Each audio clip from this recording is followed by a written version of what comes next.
Hello, good morning সবাইকে। এখন না আস্তে আস্তে ওয়েদারটা চেঞ্জ হচ্ছে, ঠান্ডা পড়ছে, খুব সুন্দর ওয়েদারটা হয়ে গেছে এখন।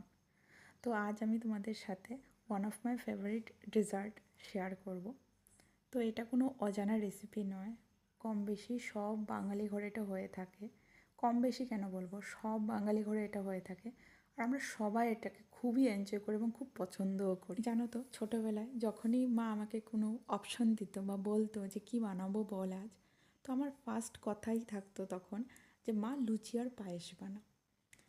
তো আজকে ওইখান থেকে এখন আমার ছেলেকে আমি কাল জিজ্ঞেস করছিলাম, বাবু বলতো কী বানাবো, তোর কী খেতে ইচ্ছে করছে।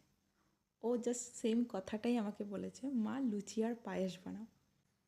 এটা শুনে আমার এত ভালো লেগেছে, আমার পুরো চাইল্ডহুড মেমোরি মনে পড়ে গেছে। তো বলেছে, আমি আর দেরি করিনি, ফটাফট বানিয়ে ফেলেছি। জানো তো, এখন যখন আমি বাড়ি যাই, মার কাছে গিয়ে ঠিক সেই আবদারটাই করি যে মা তুমি কখন আমাকে লুচি আর পায়েসটা বানিয়ে খাওয়াবে। দেন তুমি অন্য কিছু বানাও, বাট ফার্স্টে আমাকে লুচি আর পায়েসটা বানিয়ে খাওয়া।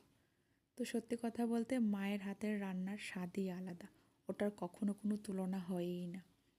তো one of my favourite combination এই লুচি আর পায়েস। তোমাদের মধ্যে কার কার এই কম্বিনেশনটা খুব পছন্দের আমাকে অবশ্যই কমেন্ট করে জানাবে। চলো টাটা।